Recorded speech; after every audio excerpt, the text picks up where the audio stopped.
Meus irmãos da Igreja Batista da Lapa, vocês estão bem? Eu estou bem, graças a Deus. Na aula de hoje, nós vamos estudar o tema do materialismo, né? É mais um capítulo do livro Problemas Humanos, Respostas Divinas, do Dwight Pentecost. Nessa questão do materialismo que alcança todos nós, vemos que o nosso Deus tem propostas. O grande problema é que nem sempre nós estamos predispostos a acatá-las, né? Nesse caso, eu gostaria de começar esse estudo considerando o texto inicial de Mateus, capítulo 6, versículos 19 a 21. Não acumulem para vocês tesouros na terra, onde a traça e a ferrugem destroem, e onde os ladrões arrombam e furtam. Jesus Cristo dá a entender que há uma prioridade na vida aqui. Você pode considerar a possibilidade de acumular bens nesta dimensão da vida, na Terra, mas aqui ele alerta, né? Traça e ferrugem destroem. Ou seja, os bens que acumulamos aqui são perecíveis. Os bens que acumulamos aqui podem ser roubados. Em contrapartida, ele propõe o melhor, entendendo que Jesus Cristo não apenas propõe, ele aponta a verdade, ele sinaliza a verdade, né? Mas acumulem para vocês tesouros no céu, onde a traça e a ferrugem não destroem, e onde os ladrões não arrombam nem furtam. Existe uma possibilidade, então, existe uma proposta muito melhor, que é a de acumular tesouros para a vida eterna. Acumular tesouros para outra dimensão, que é aquela na qual nós estaremos com o Senhor. E por que Jesus Cristo propõe isso? Ele nos alerta: onde estiver o seu tesouro, aí também estará o seu coração. Onde está o seu tesouro? Aqui na terra ou no céu? Se estiver na terra, o seu coração, a sede das suas emoções, dos seus desejos, das suas vontades, dos seus sentidos, a sua alma estará aqui. Mas se seu tesouro estiver nos céus, a sede de suas emoções, dos seus desejos, dos seus sentidos, dos seus sentimentos estarão também nos céus. E isso é importantíssimo para estabelecer a qualidade de vida que você tem em nível espiritual e terreno. Quais são as suas expectativas? Onde está o seu coração? É essa questão que é suscitada a partir desse texto. Alguns versículos seguintes, né, o versículo 24 e 25, essa prioridade fica bem clara quando Jesus Cristo, continuando a sua mensagem, diz: vocês não podem adorar dois deuses ao mesmo tempo. Opa, não é possível estar dividido entre riquezas da terra e riquezas do céu. Ele deixa isso bem claro. Se alguém pensa que é possível dividir-se entre dois propósitos na vida, ou seja, eu quero acumular riquezas aqui na terra e ao mesmo tempo criar um tesouro nos céus para a vida eterna, ele já deixa bem claro: não é possível. Amando um Deus, acabarão odiando o outro. A adoração a um alimenta o desprezo pelo outro. Vocês não podem adorar a Deus e ao dinheiro. Mas é comum as pessoas associarem esses versículos às pessoas que são muito ricas, né? Aquelas que querem se tornar milionários ou até bilionários, como estamos vendo ultimamente, e pensam: esse trecho da Bíblia não é para mim, né? Eu não sou tão endinheirado assim, eu sou até pobre, ou eu sou da classe média, enfim. Mas entendam que tanto o pobre quanto o rico podem ser materialistas. Por quê? Depende de onde está o coração. Nesses dias em que nós estamos vivendo sob forte tensão social, né, em função da pandemia, do desemprego, dentre outros fatores, a gente precisa entender que nossas expectativas, o nosso coração, precisa estar voltado para a dimensão espiritual, entendendo que são as coisas do reino de Deus que devem estar em prioridade em todos os aspectos. O que quer dizer isso? Quer dizer mais ou menos o seguinte, no sentido prático.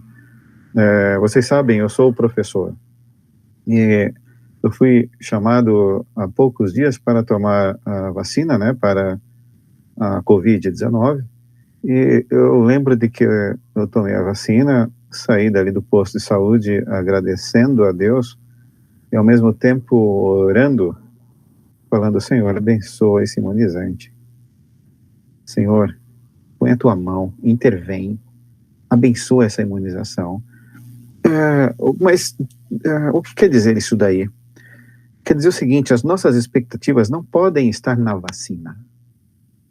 A vacina foi criada pelo ser humano, a vacina é uma saída providenciada pelo ser humano, pela graça comum que Deus lhe deu, mas não é na vacina que deve estar a nossa expectativa. Não é na possibilidade de sair dessa crise providenciada por um governo ou outro que deve estar a nossa expectativa. Veja bem, nós não somos negacionistas, nós entendemos que a pandemia existe, nós entendemos que precisamos ser vacinados e entendemos que a vacina deve estar disponível para todos, mas o crente em Jesus Cristo, a nova criatura em Jesus Cristo, não tem suas expectativas depositadas nesta dimensão. As expectativas dele estão depositadas no Senhor, de maneira que, mesmo tomando uma vacina, precisamos entender que é necessário, sim, que a bênção do Senhor esteja em todos os aspectos de nossas vidas. De maneira que nós não podemos estar divididos no reino terrestre ou no reino de Deus. É necessário que decidamos a quem servir, né? Ou a Deus, ou às dimensões terrestres, ou a dimensão terrestre, ou a Deus, ou ao materialismo, ou a Deus, ou às riquezas. Mas, lendo alguns livros que abordam esse assunto do materialismo, eles dizem o seguinte: Deus não se importa com a quantidade de bens que nós temos. Deus se importa mais com a nossa atitude em relação a esses bens. E quando a gente lê esses textos, parece que isso dá margem à possibilidade de acumularmos dinheiro, acumularmos riqueza, sem critério algum, mas a palavra de Deus deixa isso bem claro, né? Deus não se importa com quantos bens nós temos, depende. Quando nós lemos Isaías capítulo 5, versículo 8, vemos: ai de vocês que adquirem casas e mais casas, propriedades e mais propriedades, até não haver mais lugar para ninguém, e vocês se tornam senhores absolutos da terra. Ou seja, acumular bens, acumular propriedades, acumular riquezas, até nos tornarmos senhores absolutos da terra, é condenável da parte de Deus. E essa é a realidade que nós vivemos hoje, no Brasil e no mundo. Nunca vivemos tamanha injustiça social como agora, nunca tivemos tanta concentração de riquezas como agora. Estamos vendo grandes empresas acabando com as pequenas e médias empresas, né? Estamos vendo os grandes conglomerados financeiros se fortalecendo mais e mais, e a palavra de Deus é: ai de vós, ai de vocês, que adquirem propriedades e mais propriedades, até não haver mais lugar para ninguém. A realidade brasileira é essa daí, que a gente vê nas revistas, nos periódicos, né? 5 bilionários brasileiros têm mais dinheiro que a metade mais pobre do país. Observe que, diante de Deus, esse acúmulo de riquezas que faz com que nós tenhamos pobreza no outro extremo da sociedade é condenável. De maneira que, até complementando esse texto, eu estava lendo no livro do profeta Jeremias, capítulo 22, versículo 13, ai daquele que constrói o seu palácio por meios corruptos, seus aposentos pela injustiça, fazendo seus compatriotas trabalharem por nada, sem pagar-lhes o devido salário. De fato, é isso que nós vivemos hoje, né? Nesse momento em que nós vivemos de alta concentração de renda, muitos estão explorando os mais pobres, estão explorando esse exército de desempregados que nós temos hoje.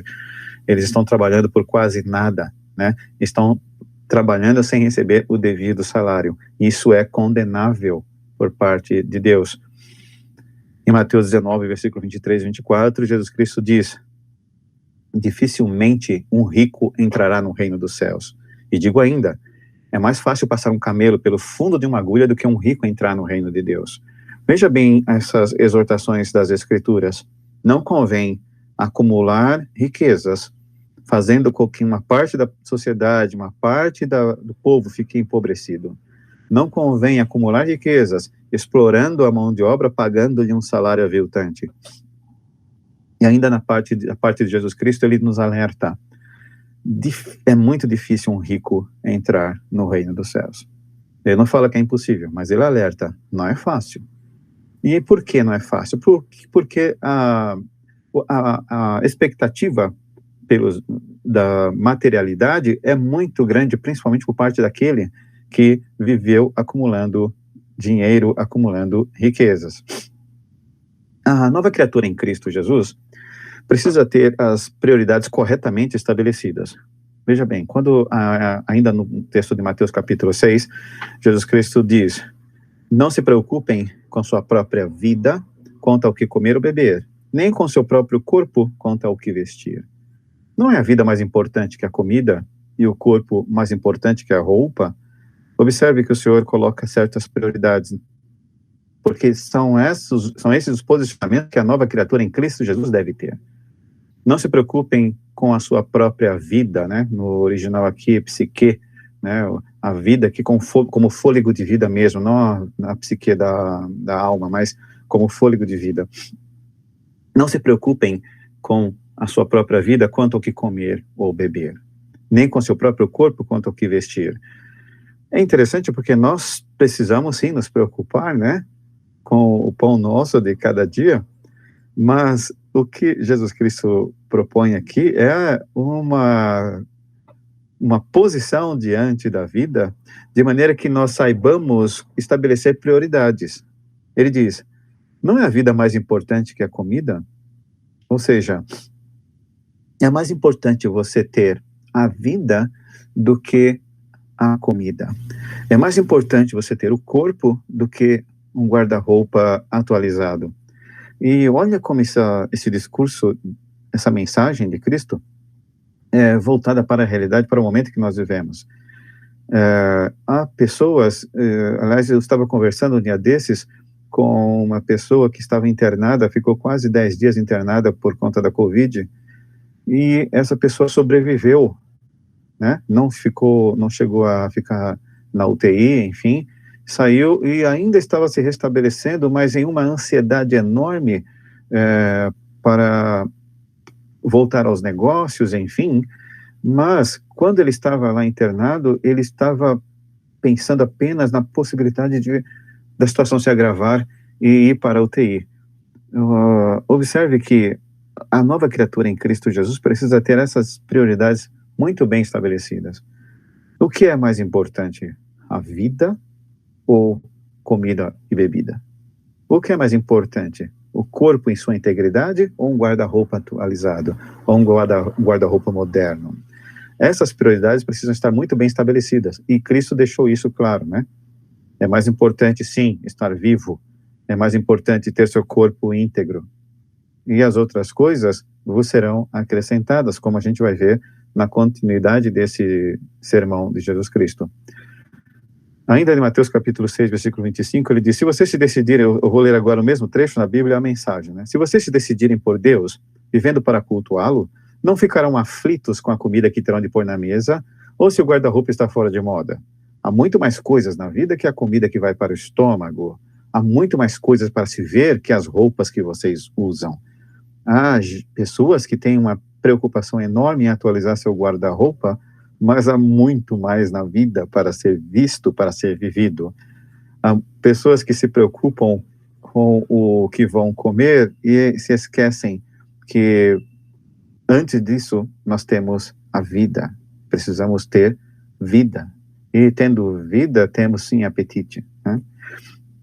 Ainda na continuidade desse estudo, precisamos entender também que a nova criatura em Cristo Jesus necessita confiar no Senhor em tudo. E aí temos uma dificuldade que alcança todos nós, porque a Bíblia no Novo Testamento, as Escrituras deixam bem claro que não há margem alguma de negociação. Em 1ª Epístola de Pedro, capítulo 5, versículo 7, o apóstolo diz, lancem sobre Deus toda a sua ansiedade, toda a sua inquietação. Por quê? Porque ele cuida de você. E, irmãos, ou a gente crê nisso, ou a gente vai viver ansioso. Não tem jeito. Ainda em Filipenses capítulo 4, versículo 6, não andem ansiosos por coisa alguma. O texto diz, não andem ansiosos por nada. Mas em tudo, pela oração, pelas súplicas e também com agradecimentos, apresentem seus pedidos a Deus. Eu sei que isso não é fácil, porque isso é algo que só a nova criatura em Cristo Jesus pode fazer pelo poder do Espírito Santo. Eu diria até que não é difícil, eu diria que é impossível viver assim, a não ser pelo poder do Espírito Santo. Se você, meu irmão ou minha irmã, não teve essa experiência ainda de lançar sobre Deus toda a sua ansiedade, faça isso agora. Entenda que Ele tem cuidado de você, mas faça isso de maneira consciente, observando o agir de Deus em sua vida. Ele tem cuidado de nós. O grande problema é que nós fazemos nossas orações e, encerrada a oração, a nossa mente se volta para a ansiosa solicitude pela vida material. Nós andamos solícitos, andamos apenas atentos e voltados para as preocupações mundanas, esquecendo de que precisamos continuar, sim, após a oração, com a confiança de que o Senhor tem cuidado de nós. Faça essa experiência, né? A Bíblia diz nos Salmos, provai e vede que o Senhor é bom. Prove. E provar aí no original dá a ideia de degustar, de experimentar, né? Experimente, faça isso. Você vai ver que o Senhor é bom. Não andem ansiosos por coisa alguma, mas em tudo, pela oração e súplicas e com ação de graças, apresentem seus pedidos a Deus. Ainda em Filipenses, capítulo 4, versículo 19, o apóstolo Paulo diz, o meu Deus suprirá todas as necessidades de vocês. E aí, nós precisamos entender que esse versículo ressalta, destaca todas as necessidades e a gente pensa, será que eu sei quais são as minhas reais necessidades? Porque nós sabemos das nossas necessidades, porém a nossa leitura, a nossa interpretação da nossa realidade é terrena. Somos humanos. É Deus quem sabe de todas as nossas necessidades. E se você acha que Deus não supriu todas as suas necessidades, só há duas leituras possíveis. Ou você não confiou plenamente nele, ou você não sabe quais são as suas reais necessidades. Deus sabe o que é necessário para você. Enfim, eu gostaria apenas de lembrar para todos que nós temos um Deus que cuida de nós, temos um Deus que conhece nossas necessidades, temos um Deus que tem cuidado de todos nós, suprindo nossas necessidades, mas tem algo que precisamos lembrar sempre. No nosso cotidiano, no nosso dia a dia, independente das condições, precisamos estar conscientes de que o Senhor está ao nosso lado, de que o Senhor cuida de nós. A consciência do cuidado do Senhor é a maior prova de fé que nós podemos apresentar.